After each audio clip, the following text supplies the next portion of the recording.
Welcome to the Savage Fincast, episode 81. For this episode, we'll be attempting our first Fincast offshoot format called Finterviews. In an effort to provide you with more content, this will be a periodic bonus podcast in addition to our monthly issue reviews. This format will focus on interviews with artists, writers, industry insiders, and just friends in general. What they all have in common is a love of Savage Dragon and the work of Erik Larsen. So let's start with some introductions. Our first host is our Fincast founding father, who would like nothing more than a 10-part Judge Dredd versus Angel Dragon miniseries. Ladies and gentlemen, the mighty James Q. Purcell. Hey, Jim. Hey, how's it going? $10 if you can guess what the Q stands for. Quentin. You got it in one. Nice. Most people go Quincy. Quincy. James Quincy Adams. Yeah. Wasn't quality? Yes, James Q for Quality Purcell, yes. The quality approval. Our next host is in the Guinness Book of World Records for most consecutive nights eating pizza while drawing X-rated comics.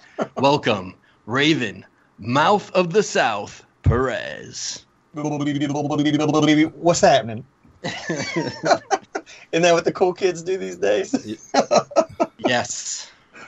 I like how you amuse yourself with that. Oh, it's the only one that matters. My name is Craig Olson, a man among gods. Debatable. Actually, I'm really excited to introduce our first Finterviews guest, who's kind of a guinea pig for this new format. He's a longtime friend, talented cartoonist, and Savage Dragon superfan, and all-around good guy. Welcome to the show, Rich Woodall. Hey, Rich. Hey, guys. How's it going? Thanks for coming on. Hey, how's it going? Thank you for having me. We got a lot to talk about, and you have a cool new Kickstarter, which we'll be talking about, that ties in with Savage Dragon. We'll much excite going on. Yeah, Savage Dragon fans are in for a fucking treat. So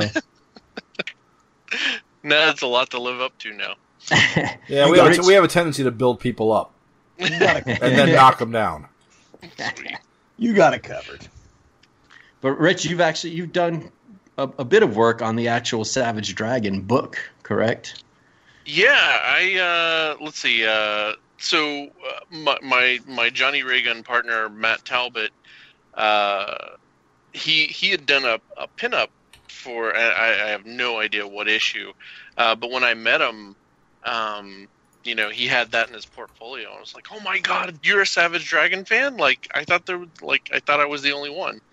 And and we got to talking, and we liked all the same comics. But he and I think the first thing that we did was we wrote and drew Killcat's origin in Savage Dragon 107.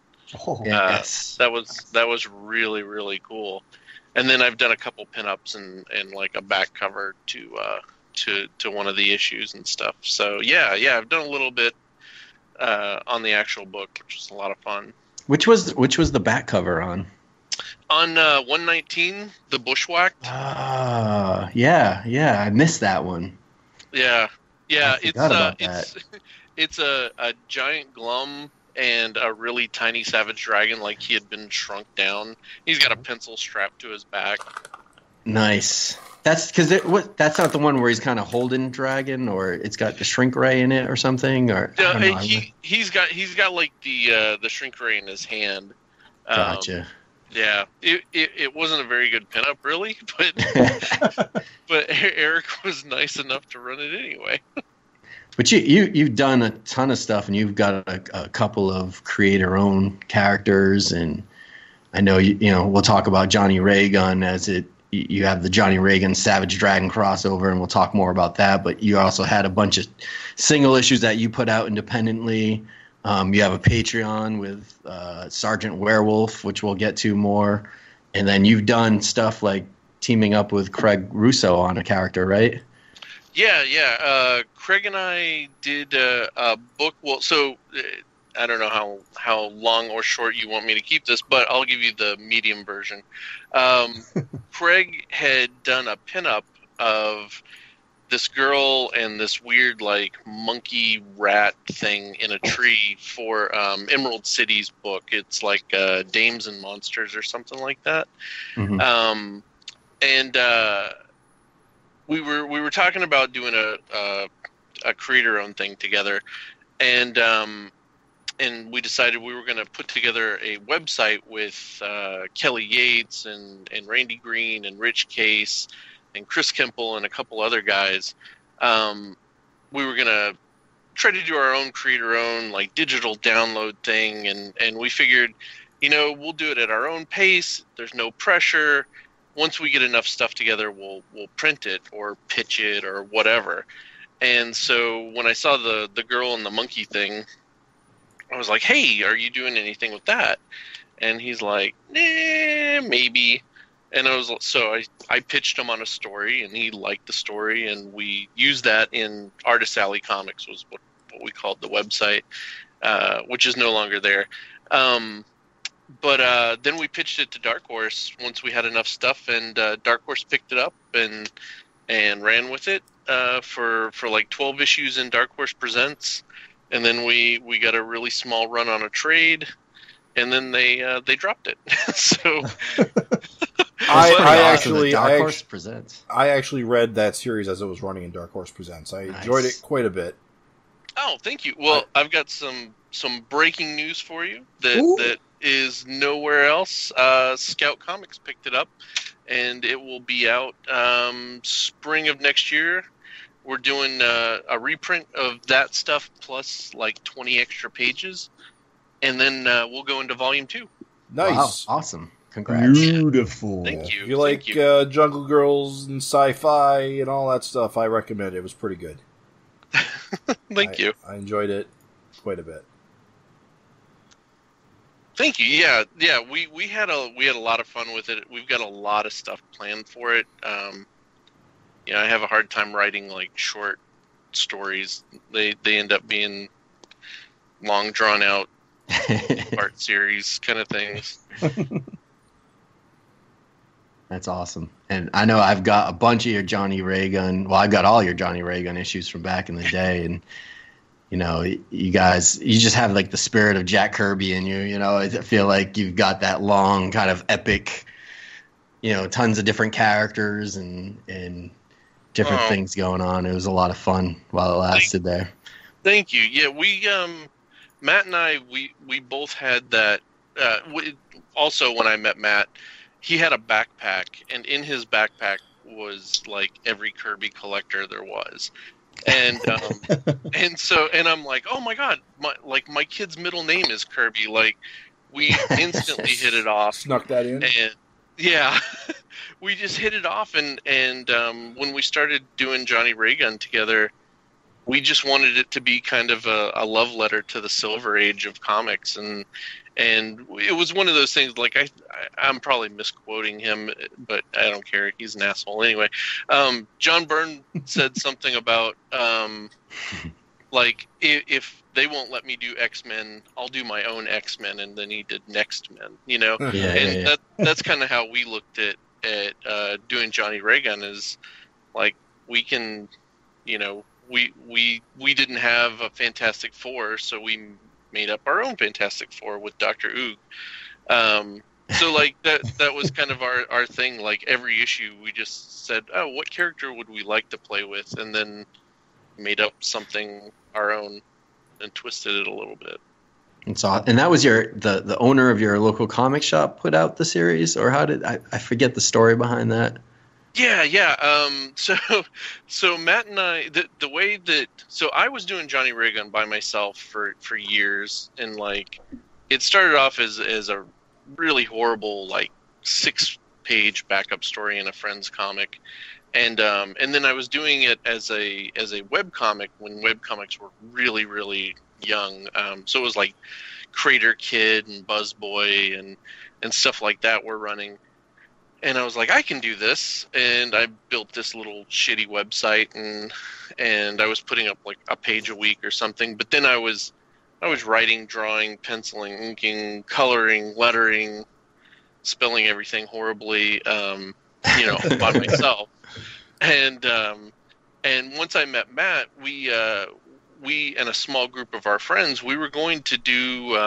There was a Boston comic convention coming up, and together we all thought, oh, it'd be great if we had kind of like a studio project where we all did like little 10-page stories or whatever, and we self-published it, and sold it at the Boston Con.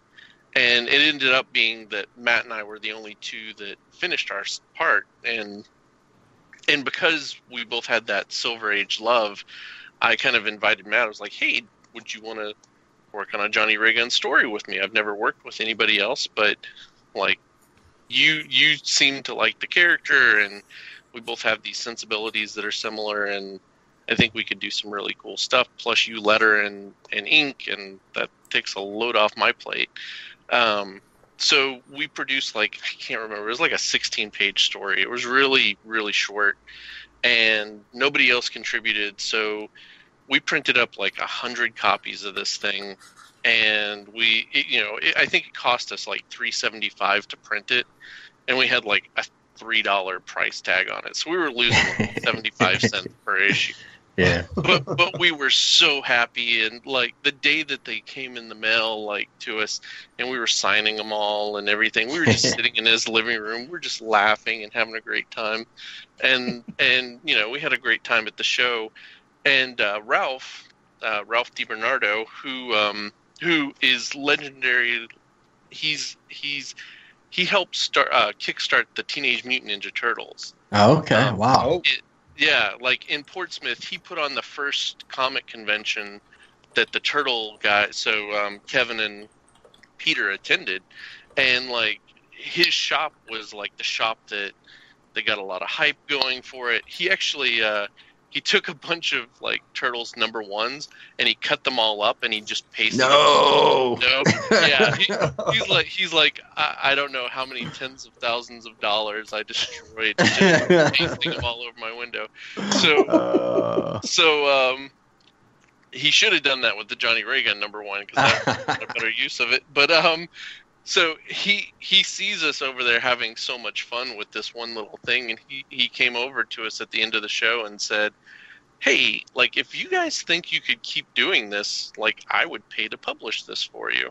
Wow. And we're like, oh my God, really? Like, so that kind of, that kick-started, I guess it ended up being like 2 years that we worked on that, like, nonstop pretty much. And produced 6 full issues and 2 free comic book day issues, and then a couple short stories that ran here and there. Yeah, we had a great time. They were really slick in production. I felt like, like some guys, like, they just make a comic and it just doesn't look like or feel like a real comic. I mean, sure.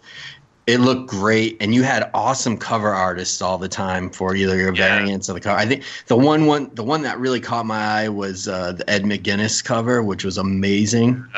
Yeah, Ed did an amazing cover. So this is the other thing that Ralph did for us was, outside of Eric doing the cover for issue 2. Yeah. Ralph knew all these artists that we didn't know, and he was friends with Ed, and one day he just calls Matt and I, and he's like, hey, would you mind if Ed McGuinness did the cover for issue 3? Oh my God. Seriously? Yes, I would. Can we actually talk to him and say hi? And, but yeah, Ed's a super, super nice dude. But yeah, he did the cover. It looked, we actually created that character on the cover, fighting Johnny, just for Ed. Wow. Yeah, it looks like something that he would do. Yeah, Ed had, we were talking to him, and this was right before he started doing Hulk. And we were talking to him, and we knew that he really liked Hulk, and he liked these, of course, his Lois Lane's got like muscles like the Hulk. Right. And so we're like, oh, we need to, like, we don't have any like super crazy beefy characters. And so Matt and I designed out that character and sent it over to Ed, and he had a really good time with it. And was it John Roush did the colors for it? A beautiful job. Yeah. Over Ed. Yeah, it was cool. And then Craig Russo did the cover for issue 4. Michael Avon Oeming. Yeah. Yep. Right. Mike Oeming did issue 5. I think this is probably a secret, but Mike did the cover for issue 5 around Christmas, and he didn't do it for money. He did it for like a PlayStation or something. So, Nice. like he was having a hard time finding a PlayStation, and Ralph's like, "I can get you a PlayStation," and gave him a PlayStation. So yeah, we had a lot of cool artists doing stuff for us, and it was a great idea because I think I got into you guys because of Larson's cover. I want to say is that how I kind of like, let me snatch this up, and then I got to meet you guys, just from the board, the Savage Dragon boards, and from conventions, and I think it also helped that you guys put these out pretty regularly at the time. That it was easy to collect. And like I said, it was just well done and entertaining. It wasn't something that you were just like, oh, let me just support these guys. It was like, I want to read this, like it was cool. No, it was fun. And it's right up if for the listeners out there that have never read an issue of Johnny Ray Gun, I don't know, are they still available like on your website or anything like that? Are there back issues? I'm building a website right now, and it's very slowly coming together, but I'm going to have a web store, and I'll have all the issues up there. I mean, on the Kickstarter that we'll talk about later, there is a tier for like a full set of Johnny Ray Guns, just in case somebody wants to catch up.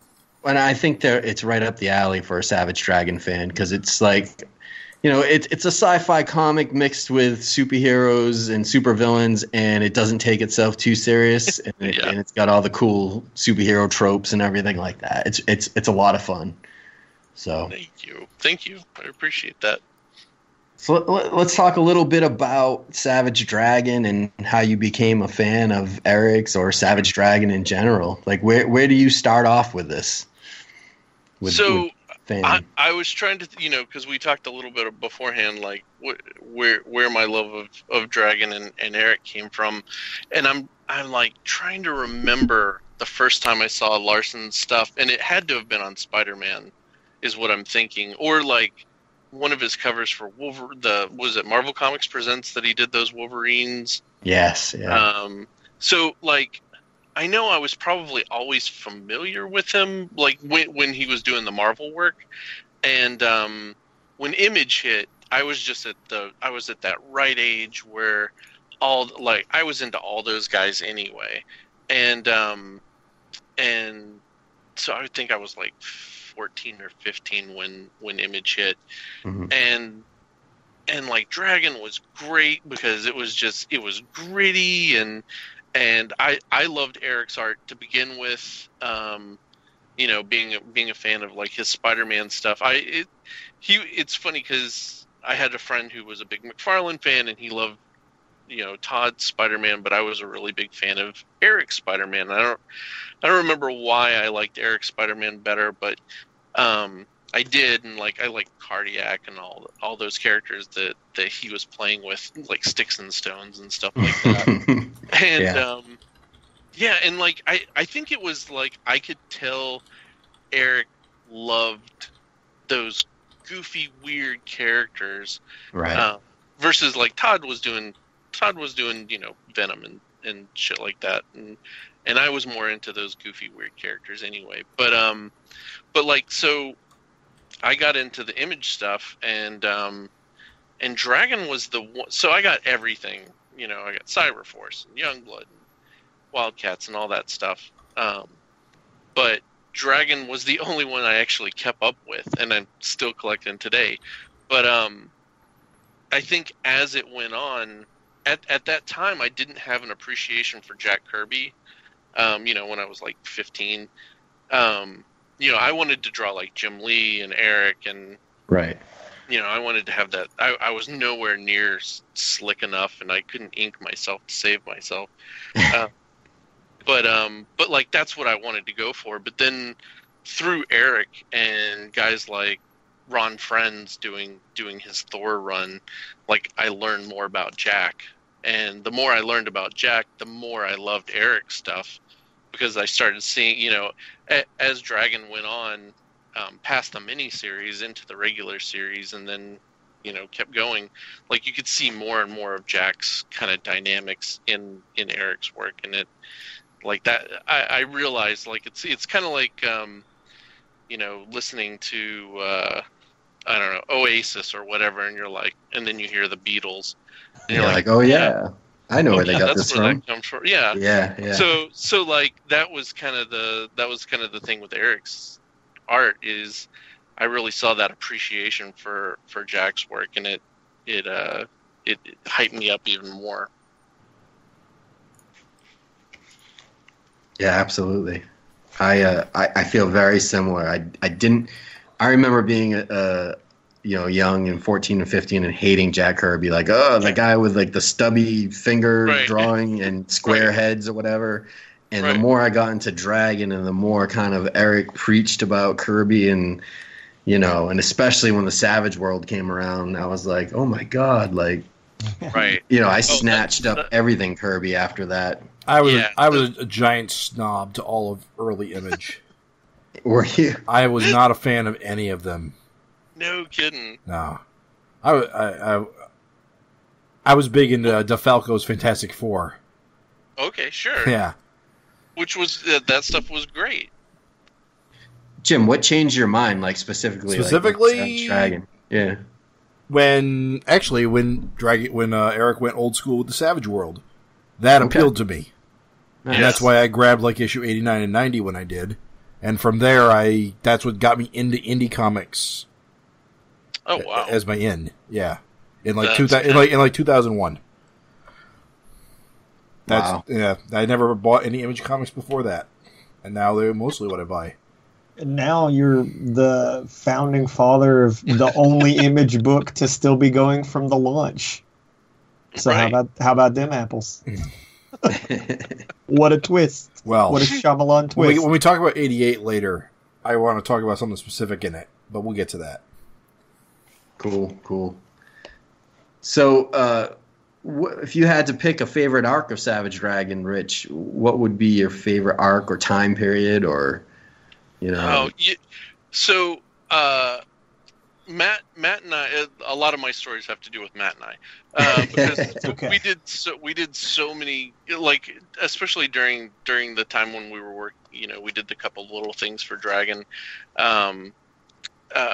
We were doing a lot of conventions together, and he had done Chicago either the year before or a couple years before or something, and he had told me about, Eric's going to be there, and he hangs out like all night long and just talks to us, and like it's great. And so I was so hyped up for that. And then going into it, I got crazy nervous because I think that was the first time I met Eric.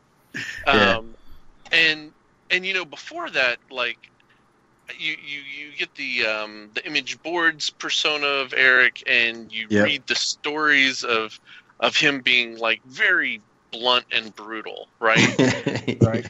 And so I was kind of scared to death of meeting him because it's just one of those things where you're like, oh, I love this guy. You don't want him to crush you. Yeah, is he just gonna? Oh, is it just gonna be? Am I gonna go home crying? And it wasn't. He was amazing, and we did sit in the lobby and talked all freaking night about Kirby comics and all kinds of shit. And I can't remember if it was that year or if it was the next year, but he needed so for some reason he needed a ride to the airport. And I don't know if you guys remember the Chicago show. Like, it wasn't in Chicago proper. It was like in the outskirts of Chicago. Mm-hmm. And so it was like an hour drive to the airport. And Matt and I had a rental car. And we're like, well, we'll drive you to the airport. So Matt and I drove Eric to the airport, and we spent an hour in the car, and he laid out like the next year or two of Savage Dragon. And this was like right in the middle of Glum, like doing all the bad shit and stuff. It was amazing. And he's telling us all, and we're just on the edge of our seats. But I think it's hard for me to pick one time. I really loved Dragon when he had Jennifer and the family stuff, like the early stuff he was trying to. It was like he was almost the early 100s. Yeah. I enjoy that too. That period isn't well liked by a lot of people, but Boo. Raven. I enjoyed it for what it was, but then I enjoyed the Savage World. Like, I enjoyed him as a cop. I think one of the things that I like about Dragon is that it's kind of schizophrenic in that, you know, it can be whatever Eric's whim is. Like, if he wants issues of banging robots, then, you know, he does that for 10 issues. and then, you know, he'll go on to something different in another 10 issues. And it's, you know, it wouldn't surprise me if someday there's like a Western in there. I don't know. Like, he just kind of whatever he's into at the time, he throws in there. And I really gravitate towards that. But yeah, the Savage World stuff is probably one of my favorite runs because of the Kirby influence on it and everything. That makes sense. Yeah. I won't say it was my first run, so I'm a little biased towards it myself. Oh, sure. It's a great run, though. It is everything in it, the backgrounds, everything going on. Like, it's just a feast for the eyes. It really is. It really is. But yeah, I mean, you're right. There's so many different eras of Dragon that it's and you got to take the good with the bad. So like. Right. Some stuff fails, you know, but he's trying, you know, and you don't know until you're a few issues in. You know, one thing that comes to mind is when he was like, I remember when he was running for president, and it was like, you know, I think Eric even admitted like, he got into it and then he didn't like it, and it just kind of fizzled out, you know. But that's the beauty of it. You can try different things, and stuff that's good is like really good because you take risks, you know, and you don't have an editor holding you back. And that's probably key for him to keep it going, you know, because he would be bored if he just did the same thing. Right, absolutely. Yeah, the SOS stuff, like, that stuff was great. Yes, yes. Doesn't last as long as you think it does. No, it really doesn't. Like I said, like, if you got 10 issues out of one of those time periods, like, that was a lot. Yeah. All that stuff is blink of an eye. It feels like it's longer because the SOS lasts longer, but Dragon's not in it after like the first 10 issues of it. But those issues are comedy gold.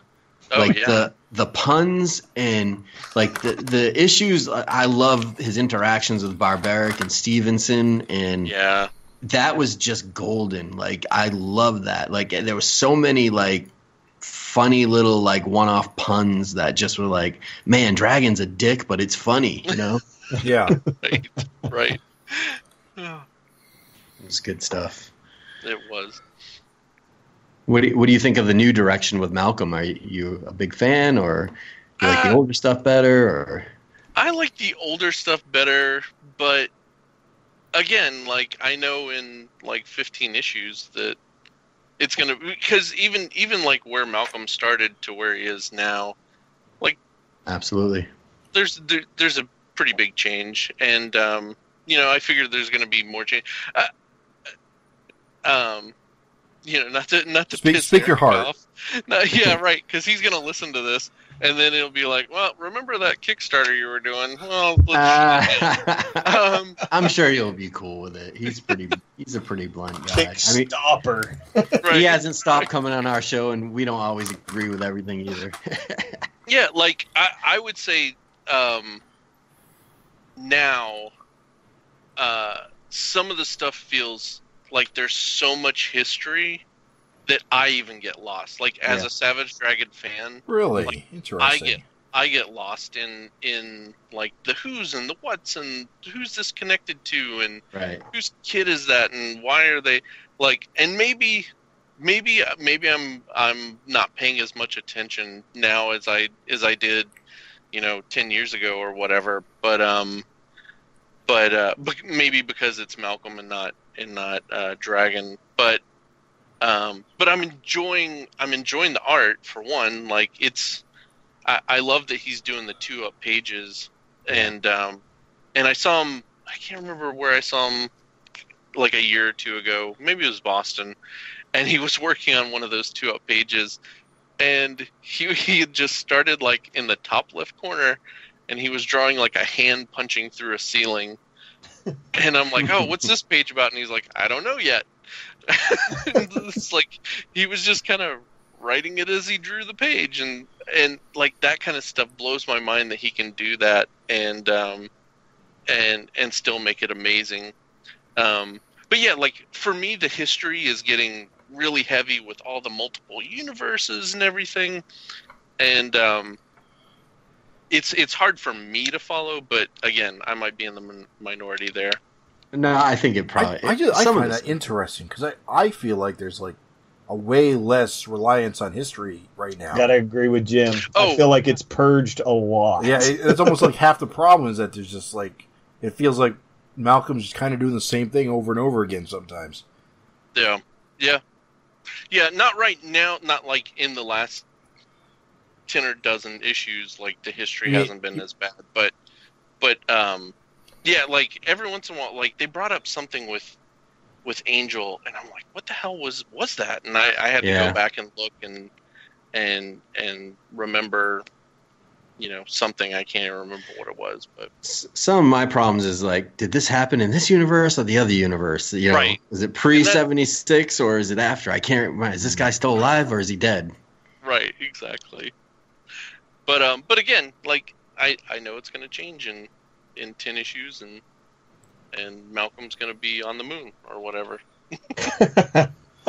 I don't know. The status, well, no, I was going to say the status quo has been pretty steady lately, but now I think about it, they only just moved to Canada in like, what was it, like 126?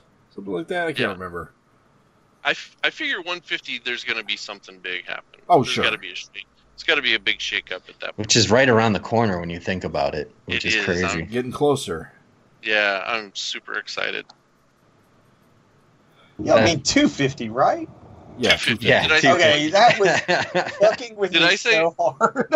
So Did I 150. say 150? Sorry about And then that. Jim said 126 before then, and I was like, did. wait a minute. Whoops. I was like, what? I said, am I stupid? Like, I thought 250 was coming soon. Like, what? But I was contributed to 225, but what? The hell? What? It's weird. Dark Lord fucking with the space-time continuum. I was in That's another right. timeline. Again. I say that if you're feeling that way, let me throw you a lifeline. Yeah. The easiest way, because I have none of these issues. I'm not like, the problem. None of it. I feel nothing. Like, for me, I'm like, every issue, I'm like, oh, yeah. Take it issue by issue. Yeah. For real. Take it issue by issue. Don't worry about the past. Yeah. Don't worry about references. Don't worry about history, because the trick is usually everything you need to know is in that issue to enjoy it. And the things that you might not get, fuck it, don't worry about them.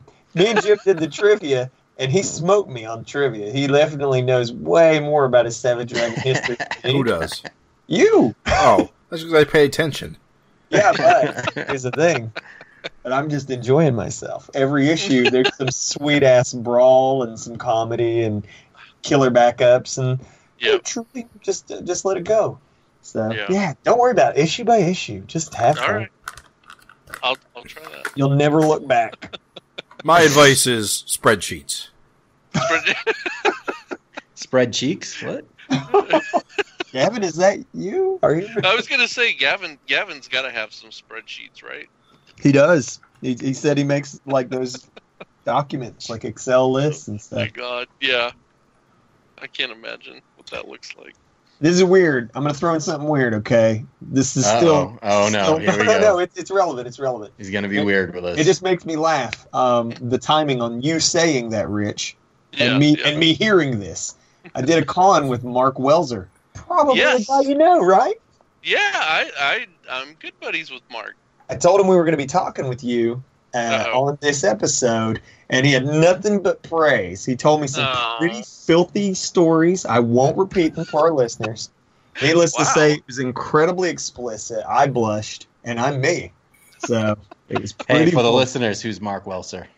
Oh, yes. Thank We you. know him, but not everybody does. Thank you so much. Mark Welser is a Savage Dragon contributor as well, and he's done a backup. Craig will know the issue, I'm sure. But Oh, now you just put me on the spot. like how I did that? Total deflect. But yes, thank you. Mark Welser is a Savage Dragon contributor, and he does pinups and backups, and he did like all kinds of cool stuff. Has a really good, very Larson-esque style. Yeah. He's got it right. Oh, big time. Nails it. Yeah. But also a contributor, also a collaborator with you, right, Rich? Like works with you on some projects here and there. Yeah. Nice. Yeah. We have like started and abandoned a couple projects, but we have we have one coming up that's going to be really, really cool, and it actually a little bit ties into Savage Dragon 88 in a weird roundabout sort of way. But yeah, Mark and I I can't. So it must have been when we were working on Dragon. You know what?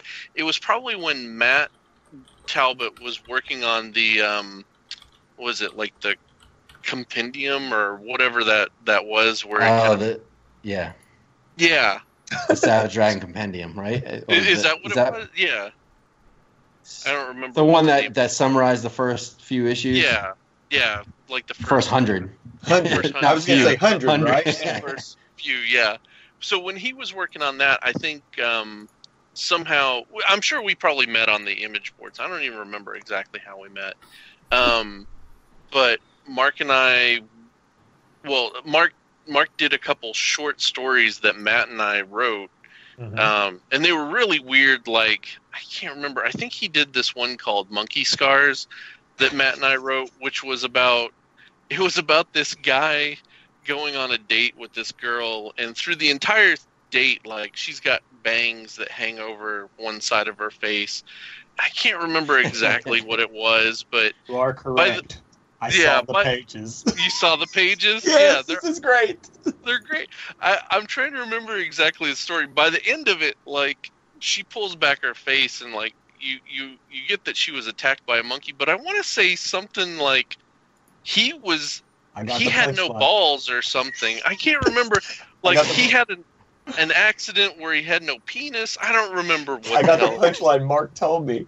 He showed me the pages, and he's like, "Oh, and this is our collaboration deal called Monkey Scars." And I was like, "Really?" And he's like, "So you see, the whole time this guy's on the date, she's got the bangs in front of her eyes." Yeah. And he's like, "And then you see here," he said, like they get brushed over, and she's really pissed because he's revealed her scars. She was attacked by a monkey, and then in the middle of a restaurant, for the listener.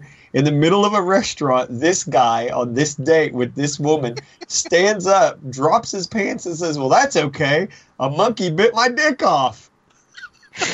Yeah, and she's disgusted and leaves. Yeah. The end. Yep. That sounds like something written. Matt and I would have wrote. Yeah.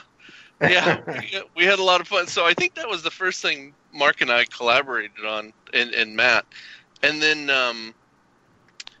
then I pitched Mark an idea that we were going to pitch to Image, called Global Intercourse, and it was. He talked about it too. Did he tell you about that too? Such a good name, by the way. Such a good name. We shortened it to Global Eye for the masses, but it was basically like this girl who I'm trying to remember now. She was a dude who was like in a NASA space capsule or something they were going to send to the sun. Well, as they were testing this thing, like, there was a nuclear holocaust or something, and he wakes up, and he's somehow transformed into a chick, and she's kind of half crazy, and she's got a sock puppet that she talks to, and like rendered. It is beautifully rendered, and like cockroaches have taken over the world, and then Twinkies have built these giant metal suits that they live in. They're like giant Twinkies, and it was real fucked up. To be a fly on the wall when Eric Stevenson opened that package and read. I'm pretty sure we did not get a letter back. The visual of that Twinkie in that robot suit. It's great, isn't it? It is fantastic. And when Mark shows me that, he goes, and this is a Twinkie that is somehow sentient and is in a robot suit. He goes, well, we got up to some weird shit. It's awesome. Yeah. I would like to see that published. I will buy the shit out of it. I'll dig up the sample pages. Like we did 6 or 7 sample pages, and then we went on from that to what was it? Like Thunder Girl on Dinosaur Island or something like that. And it was just more weird shit in a comic, an excuse to draw dinosaurs and like butch chicks with like bats and stuff. It was. That didn't sounds go. Like I will buy anything you guys make, so maybe you should start your own Patreon together and publish these things. So the next one, and Craig, you've probably seen this because you're a member of my Patreon. Mm-hmm. I don't know if you remember seeing Gods of Brutality. I don't know if I remember that. So, I am a member, and I see the updates, but I don't recall that.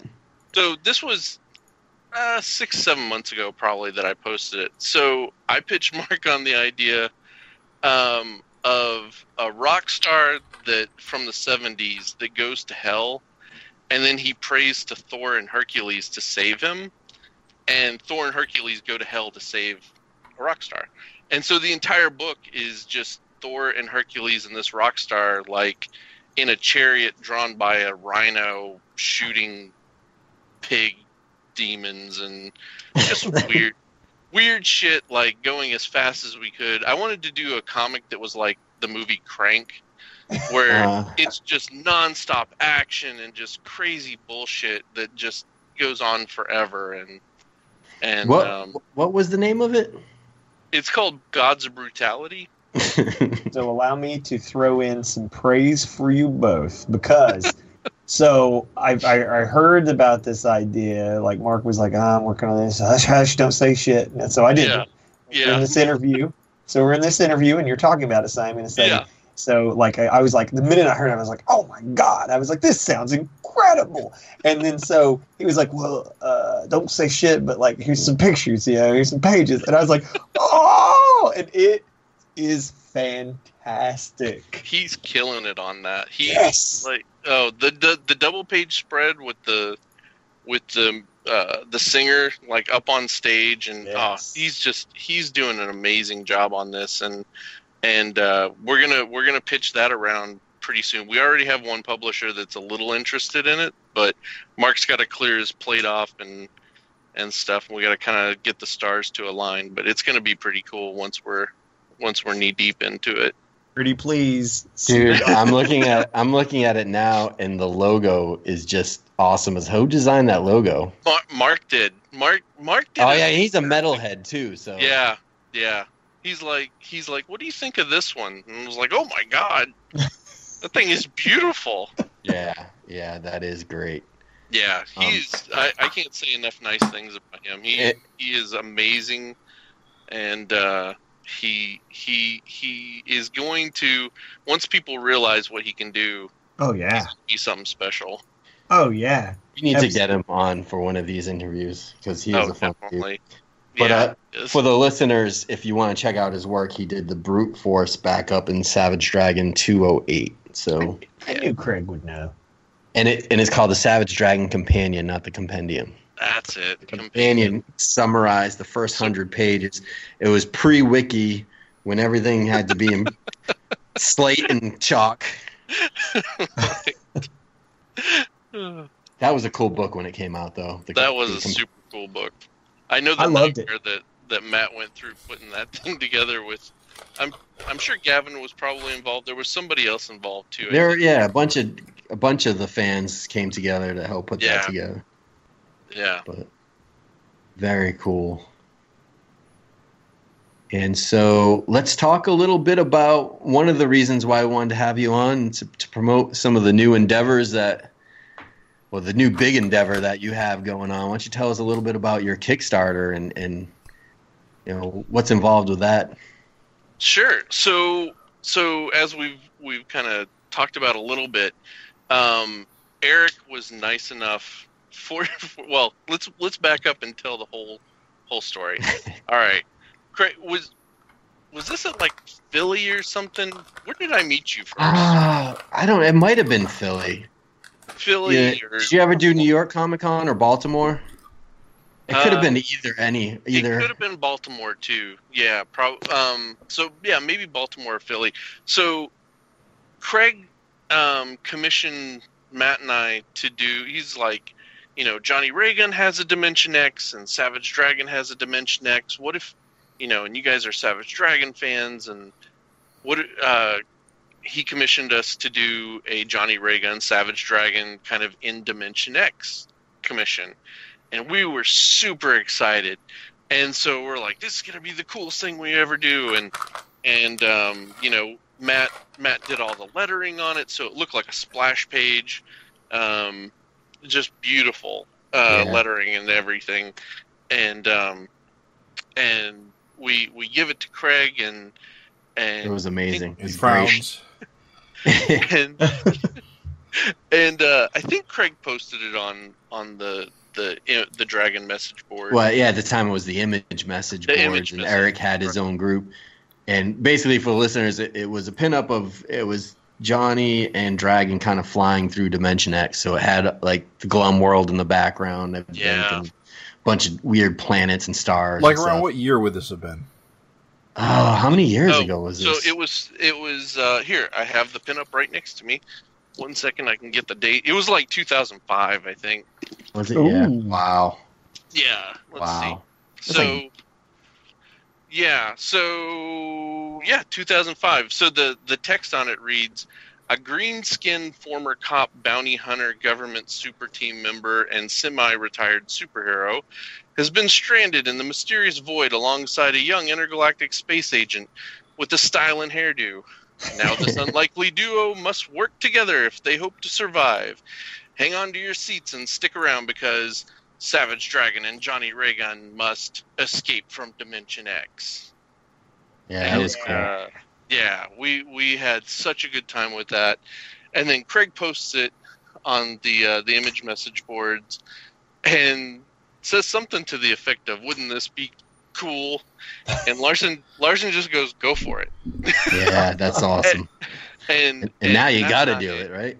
Yeah, Matt and I, our jaws just dropped, and this was right at the end of, like, we had just wrapped up issue 6 of Johnny Raygun, which was like our final issue, and we were kind of trying to figure out what we were going to do next, and that just kind of landed in our laps. And I emailed Eric. I'm like, are you sure? And he's like, yeah, just do it. Like, send me a script. So Matt and I sent him a script, which he rejected. And so the original script was about Johnny switching bodies with Dragon in between. Like, it was so convoluted. Like, and at this point, I'm very glad Eric rejected it, because 14 years later, that story would not hold up, because a lot of it was like Johnny looking at Jennifer's boobs and like,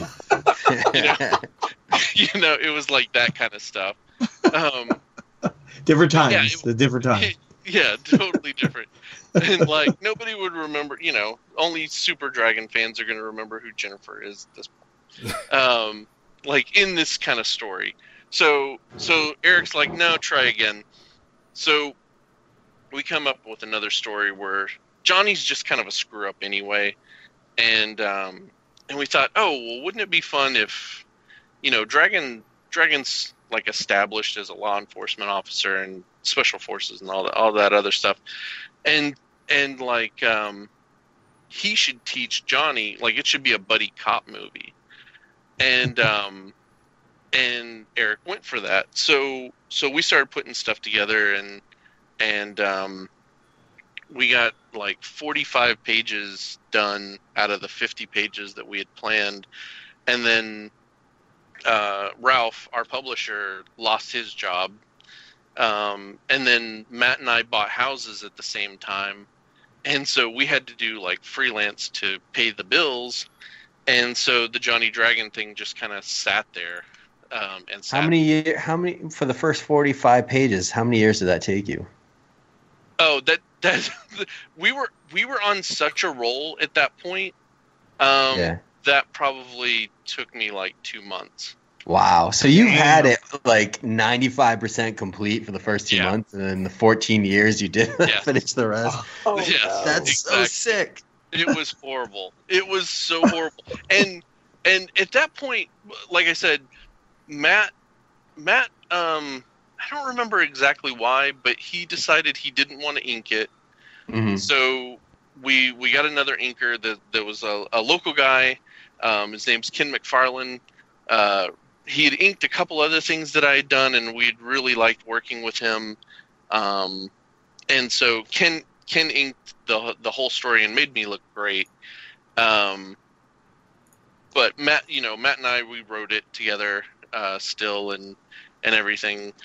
And it just sat there for, like you said, like 14 years. And then I did a Patreon thing, and I did this Sergeant Werewolf on Patreon the first year. And once that wrapped up, I was trying to figure out, like, what am I going to do next? And I was just starting to get some more work, and I'm like, I'm going to have to focus on that, but I need to keep this Patreon thing going. I'm like, oh, you know what? I've got 45 freaking pages of this book done. This is a good reason for me to finish it. Like, if I color and letter a page a week, I should have no problem keeping up with that, which I was wrong about. You would think like coloring a page a week would be easy, but it ends up it's not sometimes. But yeah, so I ended up I contacted the inker Ken again and said, hey, I'm gonna finish this up. I'm gonna touch up some of the pages that we worked on because some of them were really dog shit, and and do the last 5 pages, and he was on board to finish it all up. So that's wrapping up on my Patreon page like next week. The 50th page is going to be posted. I just tonight posted page 48 and 49, which is a double page spread. And I thought, I want to kickstart Sergeant Werewolf, but I don't want to have to wait like another year to kickstart the Johnny Dragon thing. So I thought, why don't I just kickstart both these books at once? And that way, a lot of people are going to want both books, and I can ship them together. It gives them a little bit of a price break, and everything.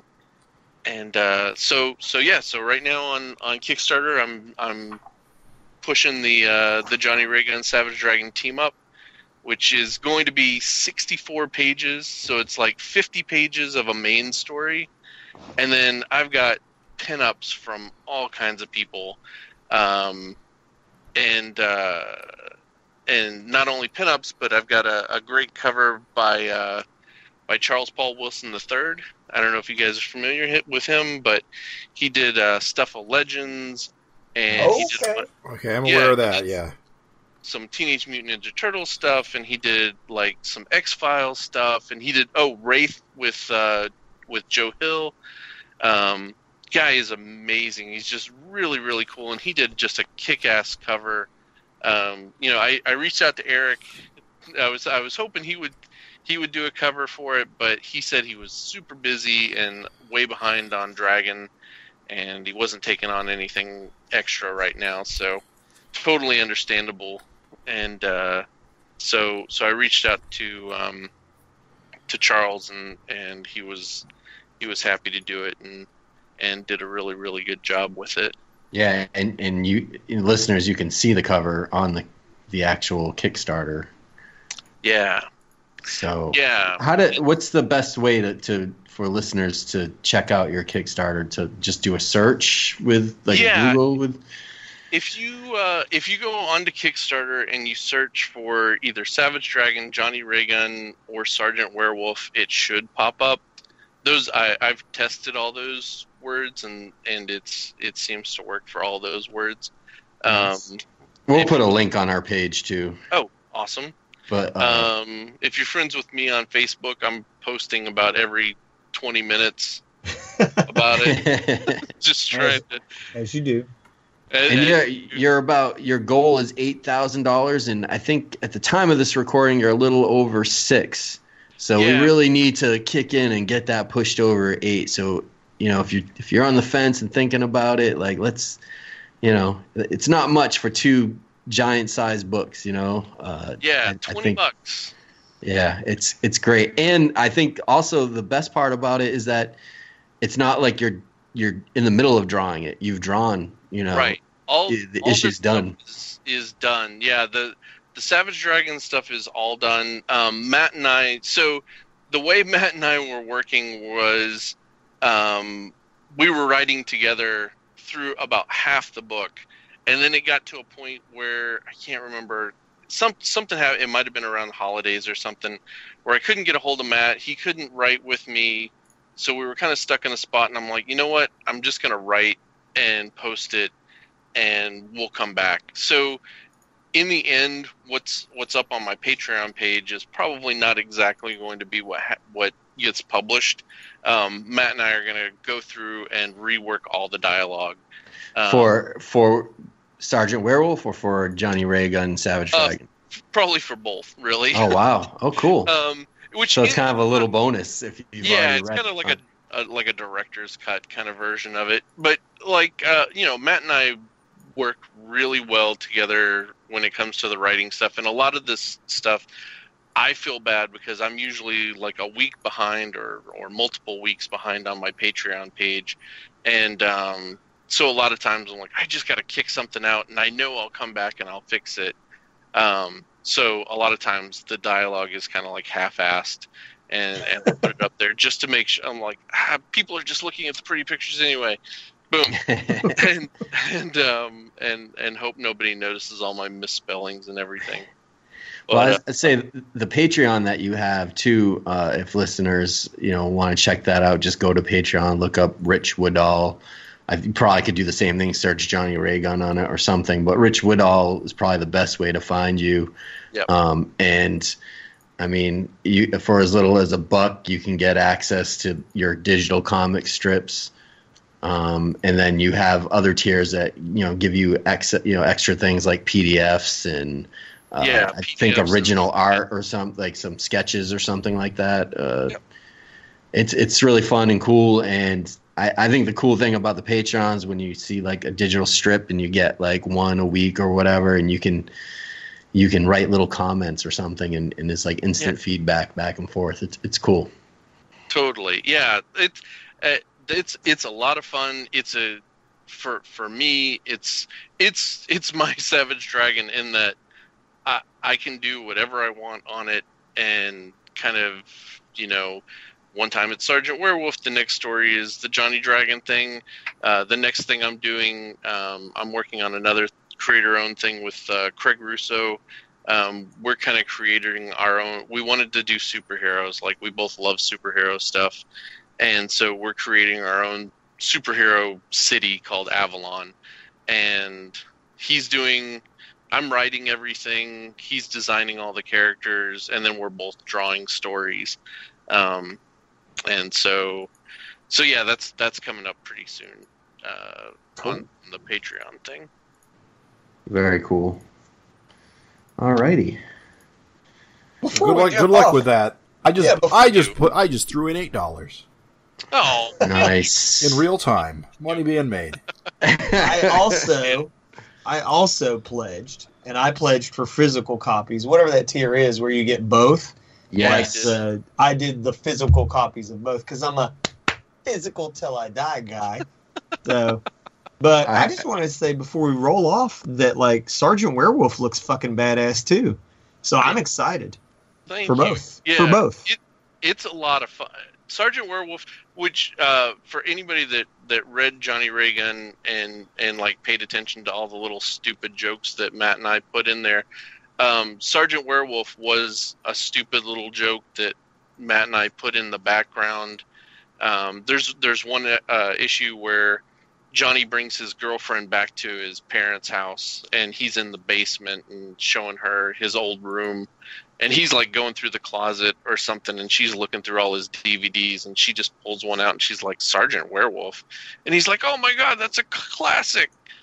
And it was just kind of a throwaway joke at the time, and then I was like, I really want to do that comic, like World War II werewolf guy, like that's gonna be cool.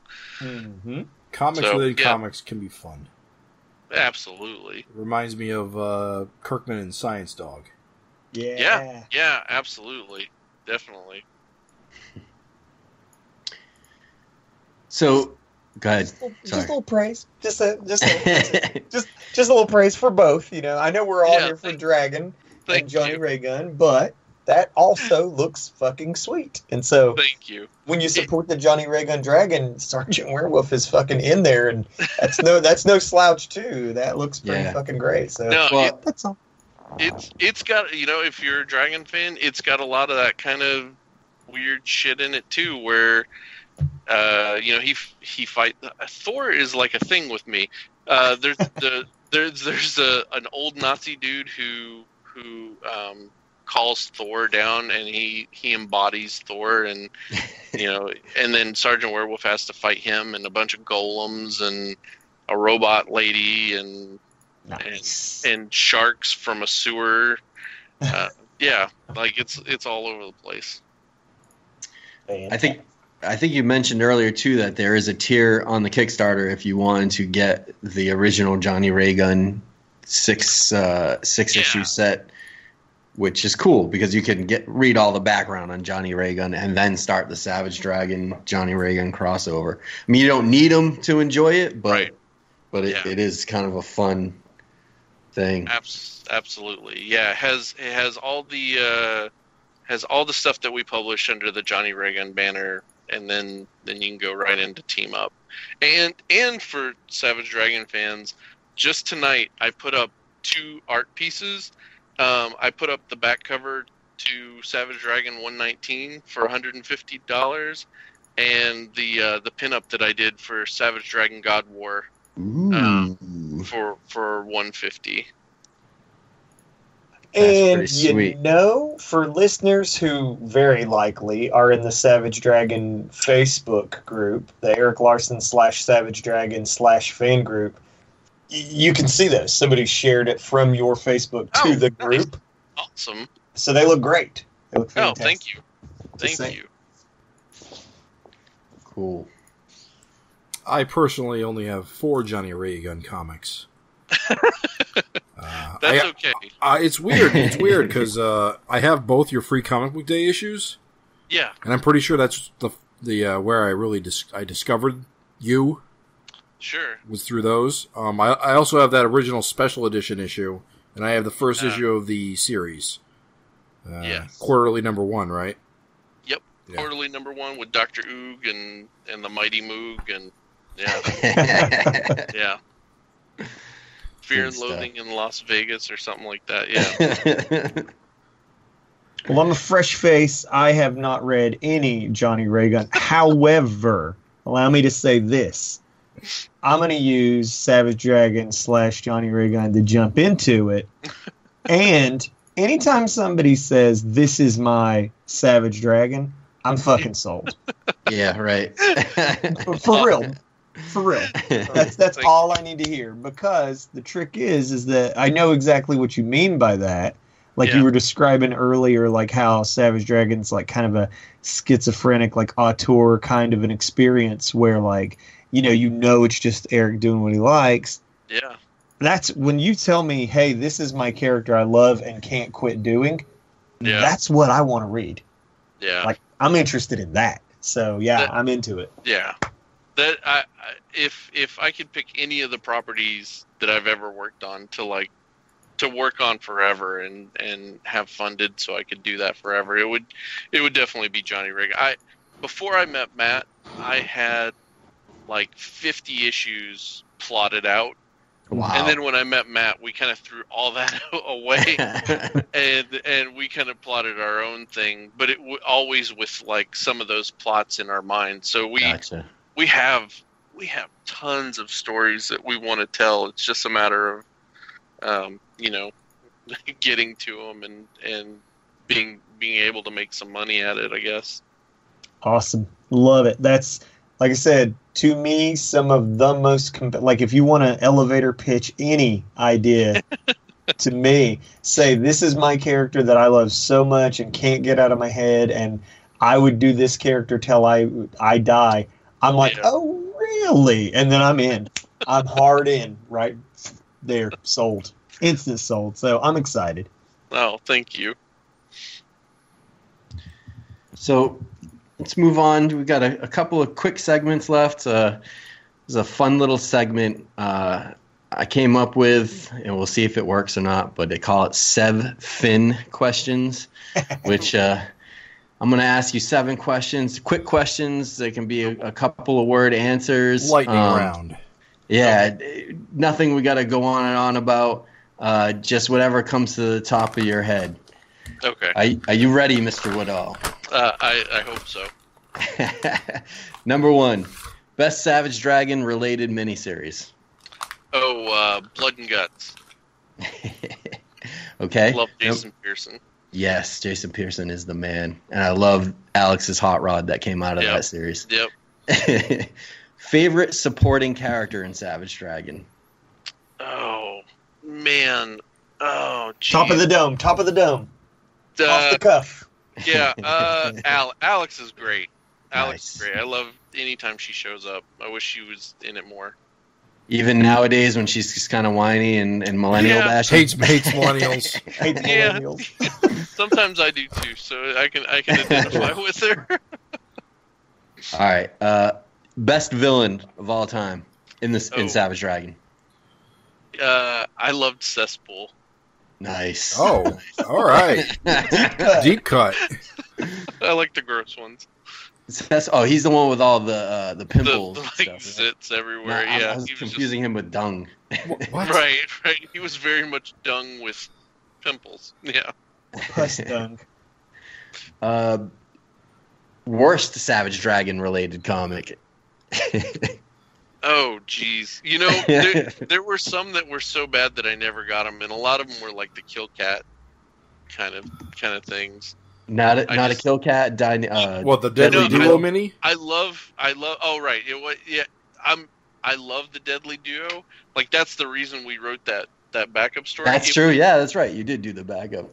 It was more like I have to be a fan of the art first. Yeah. And if I can't get past the art, I can't choke down the Gotcha. You're talking about the Deadly Duo miniseries, right? There was 2 miniseries. Oh, there were 2. Yeah, there were a couple mini, and you know what? I don't think I got either of them. Oh, because I found the first issue in a bargain bin recently. I thought the art was good. Depends Yeah. on maybe it's it's subjective. Yeah, subjective. Yeah. I'm super picky when it comes. It's fine. It's not like, we're not shitting on anybody. It's just No. your No, opinion. I'm just my opinion, man. I'm a shit stirrer by asking that question. So, number 5, rated X or PG-13? Whatever the hell Eric wants to do, I don't care. Good answer.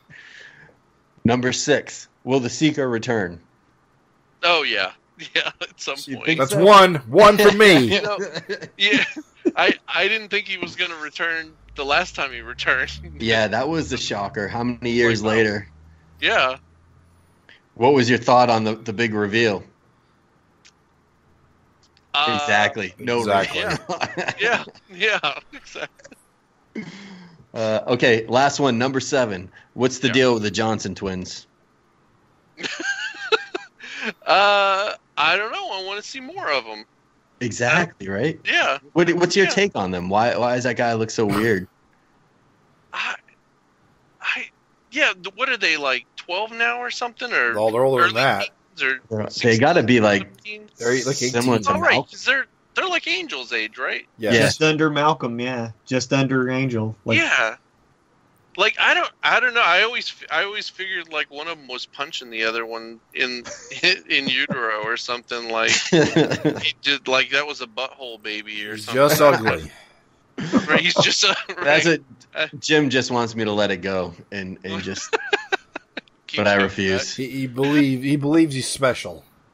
Right. You're just waiting for him to be the Messiah. Yeah. Well, that wraps that segment up, and let's move on to our last segment, which I have dubbed "Tip of the Fin" segment. And this, sorry, we can change it afterwards. I love it. Don't ever change. So, Rich, before we had you on, we asked you to name one of your favorite Savage Dragon issues and tell us why it was so dang cool. Which issue did you select? I chose Savage Dragon 88 to challenge the gods. That's the cover with dragons, got Thor's gauntlet and hammer, and he's ready to just smack him. And the stolen cover, a self homage, if you will. Yes. To one of his covers with Dragon in the SOS. Yep. I believe the difference there is Dragon getting beaten up. Yeah. I gotta inject this. So I'm so sorry. I don't want to step on your shine. But so this, as we for listeners, if you don't know, please Google the cover to Savage Dragon issue 88. It's a beautiful cover, and then the story to go with that is that beautiful cover was stolen at a convention. Oh, that's right. I forgot. That was recently. This is notable for that reason. Yes. Rich? Were you at that convention, Rich? I actually saw. So I must have been talking to Eric 15, 20 minutes before it was stolen, because when I was talking to Eric, that cover was sitting there on top. Yeah. Do you have an alibi? I do not. I don't have. It's a little fishy that you picked this as your favorite. Pretty strange. And you were at the scene of the crime. I'm pretty sure Eric or Eric saw the person who stole it, and it wasn't me. Doesn't mean you don't have a partner in crime. That's true. And I do love this issue. This is making me sound really guilty right now. Oh, the plot thickens. I know. Because when I was at that convention with Mark Welser, I'm flipping through his portfolio to see what's new. It's been a year since I've seen him, and I see what looks to be this cover, and I go, oh wow! I was like, this is amazing. And he goes, yeah. He said, I recreated that cover. He said after it got stolen, and then he said, but I realize now. He said just having this in here. He said, makes me look like I'm an asshole, like I have the cover. Oh, shit. So Mark and I are both total assholes that, we're looking really guilty right now. Yep. And so I was like, ha! I told him, I said, I said, of all the ones to recreate. It's an awesome cover. It looks flawless. It looks just like it. Oh. I was like, Wilser. I said, you couldn't have picked a worse cover to recreate. Oh, that's hilarious. And that is that. Yeah. So what is it about 88 that you love? Like, this is one of your favorite issues? Yeah, this is one of my favorite issues. It's I keep going back to anytime Eric brought in Thor and Hercules, I absolutely loved it. I love all his like Kirby God stuff. This was him doing the Kirby stuff before he went all Savage World on us and stuff. Right. And it's got the little orphan Annie character in it. It's got the Seeker in it. There he is. It's just cool and it's got an awesome fight scene. Like there's like you said, like you can always count on one really good fight scene per issue. Mm-hmm. And this was one of my favorites. Like just the back and forth between Dragon getting Thor's hammer, and he only had one leg in that issue. Yeah, the whole issue. That's hilarious. Yeah, like he got it blown off from the Seeker the issue before, and he's still like going toe to toe with Thor. And it's all that Kirby stuff, and I actually own a page of Eric's from when he was doing Thor, and it's got some of the backgrounds that I'm trying to remember who was inking them on. Was it Klaus Janson? Yeah, I believe so. And like some of those backgrounds that he did for the Thor issue, like it just reminds me of some of the stuff in this, and it's just I love all that stuff. That's that's where my heart is. I love when Eric draws like palaces. Yeah. The funny thing is in this issue on the third page, he's got a palace that he draws the inside of, and he makes it all golden. You can see like the little carvings, and there's all these like little god heads, and then there's like a John Day head. Oh, as one of the carvings. Right above that seeker fin for the listener. Yeah. Oh, that's good, dude. Awesome. But the one thing about this issue, I feel like it's got some of the best Savage Dragon faces in it. Like the close of the face, like the one panel where he's like headbutting Thor is freaking amazing. On the last page when he's like yelling at Hercules. Yeah. Fucking amazing looking panel. Just looks cool as hell. And then what's the name of the witch that's the gods like Henriblich or something? Chenriblich. I don't know how you pronounce her name. But she's got that one panel with her hand. It's very Kirby-ish. Yeah. So awesome with like the Kirby nails. It's so good. Yeah. Yeah, and you know what? A lot of this issue also reminded me, and he's got a ton of Kirby on too. A lot of Simonson stuff. Like yes. Like that costumes panel with the witch, especially. Like maybe it's just the way that Eric inked it. Like it had that kind of Simonson feel to it too.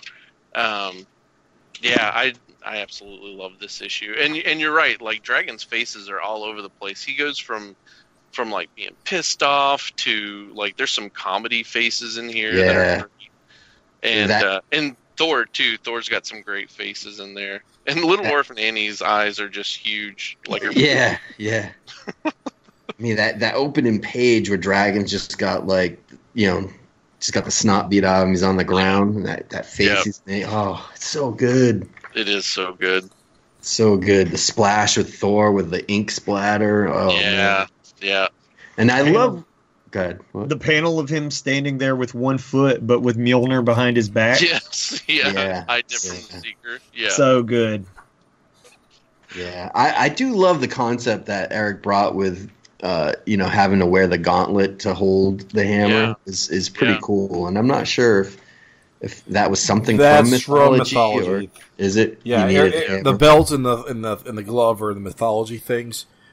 Yeah. That's kind of the thing with the Savage Dragon's Thor is he's more accurate, quote unquote, to the mythology than Marvel's Thor, who is like complete bullshit. Right. Cosmic blonde guy. Yeah. Good issue. This issue is interesting to me just because it was one of the very first back issues I got. Because I got issue 90 and then I basically got like 85 through that to catch up. Oh, nice. So this was one of the first issues I ever read. And I kind of like the whole, there's a backup with what happened to Godworld. Yeah, that's great. Where you get the recontextualization because, of course, in the previous universe it was destroyed by Killcat. Or Kid Avenger rather, and then in this universe it was Radical. Yeah. Because the gods were still kidnapping people. Just this time there was no SOS to come save them. Right. And I just because I didn't yet have that context, I guess I read this first, found this fascinating, and then I eventually read that story, that original story, and went, "Oh, that's interesting." He's got the Tesseract. Yeah, exactly. Soul Stone. But what I really, I don't know. I would love to see more God stuff. That's gods. What the gods are always cool. Not to spoil any famous movies that just made $2 billion in 2 days. Don't spoil it. No, I'm not, but... I am. Did you Savage Dragon... Yeah, exactly. Did you Savage Dragon fans not notice the God Town on Earth? Oh. What a ripoff, right? Yeah. What a ripoff, right? Holiday Inn Express Godtown.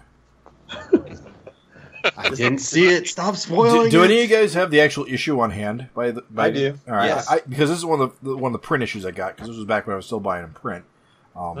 There's the August 2001 Image Insider page, and I'm just looking at all these comics that came out in August 2001, and it's just amazing what Image looked like 20 years ago.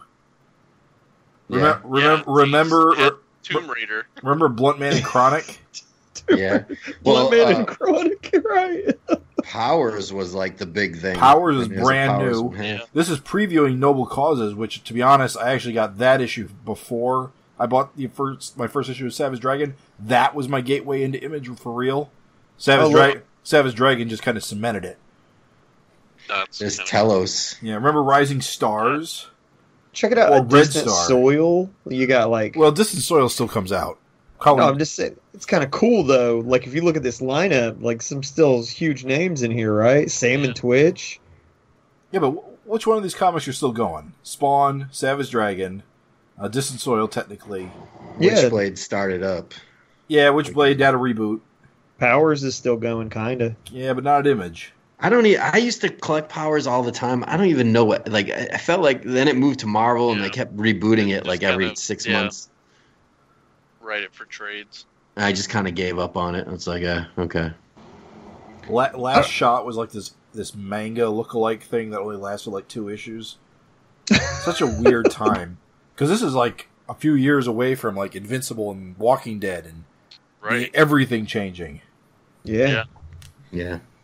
That's crazy. Well, it's what is this? What year? 2001. Yeah. Which it doesn't seem that long ago that this came out, but it really is. No, it does seem long and it doesn't. I don't know. Yeah. It's funny when you look at like Jim Valentino's little like Image Insider thing. He's like every publisher from Top Shelf, DC, Marvel to Fantagraphics, Archie, Oni, CrossGen, and Chaos. It's like whoa. 2 of those don't exist anymore. That lineup. Jeez. Yeah. Man, CrossGen. You burned so bright. Fell so hard. Chaos, I remember being in the front of previews and then going away. Still around in a way. He just rebranded him Coffin Comics. Really? Oh, Yep. that's right. Yeah. Yep. Still around, still kicking. Lady Death's kicking fucking Kickstarter ass while we're talking about it. I'm just saying. Yeah. Fascinating. Totally. I was a huge fandom. Still totally thriving. Some of those fandoms is interesting how popular they actually are. Like Fathom. They still make Fathom comics. So a Twitter thing, I watched a Twitter experience, and it was like 2 young creators like mocking Lady Death, and then another creator's like, you guys don't know shit about Lady Death. Like, shut up. This is like, you don't, wrap it up. You don't know shit about it. Like in defense, like, no, like Lady Death's sweet and badass. Like, just stop talking. I was like, whoa, cool. So, yeah. Still Well, I'm fans. sure there's there's a fan base that's solidified for that too. So, Oh yeah. I mean, it's been around forever. I've never read an issue, but I could totally identify the character just by seeing it on the shelf, you know? Are you ready for this, guys? Lady Death is Brian Pulido's Savage Dragon. Oh, you're right. Yeah. Yup. Mm-hmm. See? Yep. Instantly more compelling, right? Is it the same owner with Evil Ernie? I remember that guy. Yeah. Yep. Did you mention that? And I just kind of... Well, that was Chaos Comics. That's the company that does Evil Ernie and... I could see, I know that character. I've never read an issue, but I could definitely tell you who he is. Yeah. That's how visible it is. Kind of, it has endured, it's weird. It's cool. I just want to say 2001 was like a vertical slice in time. Just for me, it was a very formative time. And I find it fascinating just to go back and just look at what the landscape looked like at the time. Which is why I like looking at these back issues. I'm glad you picked this one. No, thank you. So, are you a Savage Dragonbert fan as well? Oh man, Savage Dragonbert. That was great. That was great. That's another thing that okay, so I know you guys probably want to wrap this up, but one of the things I absolutely love about Eric is that he does stuff like this and like takes chances on weird backups and he's so open and like as I was going through all my comics, all the Savage Dragon comics, trying to figure out which issue I wanted. Like I ran into which one was it that like he did the mini comic, like not too long ago. This was like 3 or 4 years ago. It had Mako on it. Oh, the digest. Yeah, the digest size. Yeah. That's longer. That's more than 3 That's years amazing. ago. That was Was it? actually See, that was my time is way. yeah. one Time night- is weird. Yeah, and it was just like he did the regular, and then he did the digest. He loves to experiment, and He had to rearrange the panels to fit the Right. digest. Too. Mm-hmm. it's so crazy. But Well, like, I think he wrote it for the digest, and then he rearranged it so there'd be a full size one, so that Gotcha. collectors would have their full size issue. Gotcha. Yeah. But it worked. You did. it does. It's. I love seeing him like go. I'm gonna letter everything myself, even though it was not good lettering. It was still like Not you It too. Some people love the letter, like Michelle. Do they Fife, really? Like they swear by I it. love I- Eric's lettering. It depends. There's certain groups of people. It's like I feel like the guys that lean more indie love it, and I feel like the Yeah. guys that are more like It's so raw. yeah. it is. It was very raw. You're right. Yeah, but I love that he is not afraid to just experiment with this stuff, like push the medium, and like wasn't there an issue where he did, like he started off with like I don't know 20 panels or something, and then worked down to one or something like that. Or, Yes. Mm-hmm. Like I love that he just gets a wild hair up his ass about one of these weird things and goes for it and doesn't give a shit about what anybody thinks about it, you know? Well, get ready for the next issue. It's the only teaser I'll give you. Oh, sweet. I'm Ready? glad you said wild hair up his ass because I feel like I've said that to other people, and I think that's a New England thing. And that No, you Is, guys, is it? you've heard it. I've Well, said it to West other people, and Virginians. they're like, "What the fuck? What does that mean?" West I'm from the South, so Yep. yeah. Yep. Okay, so maybe it is more widespread. I've said Whereabouts in that the or South? heard that. I grew up in Arkansas and Kentucky. West Virginia represent. And so, is a wild hair like a wild rabbit up your ass, or is it just you've got a hair pointing in the wrong direction? I always felt it was a random hair that was not positioned correctly. That's what I thought, but the Agreed. more I think about it, I think Is it a it's rabbit? like an animal. That's what I think. Like if you Oh, had like a saying. hare, the animal?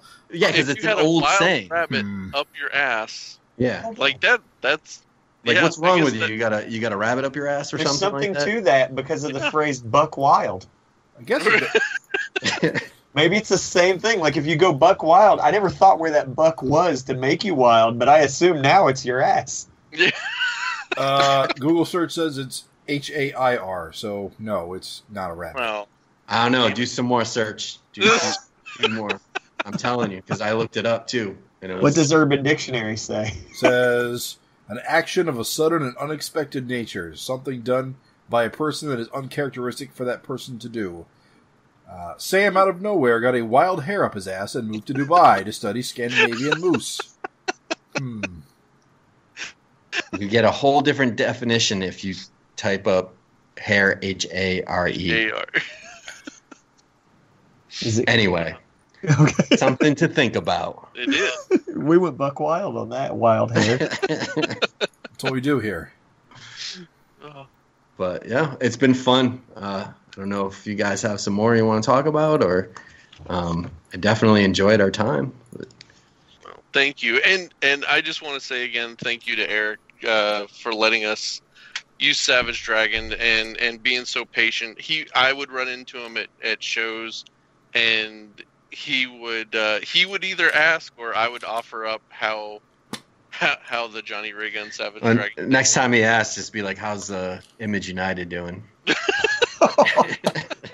Someone mentioned it on That's- Twitter recently. They were still That's mad not about his it. fault, is it? Right? No, but it'd just be kind of funny. Good clapback, you know. Fair. He'd say touche. Fair enough. So just again, like if people want to check out the Kickstarter, they can just go to Kickstarter and do like a Rich Woodall or Savage Dragon or Johnny Ray Gun or Sergeant Werewolf search, and they could probably find it. You're also on Facebook. I know you're in the, we've posted in the Savage Dragon Eric Larson fan page on Facebook, and also on your page you have, of course, your own posts. And then you also have your Patreon, which, again, it should be easy enough for people to find. We'll put a link up on the Fincast. Yep.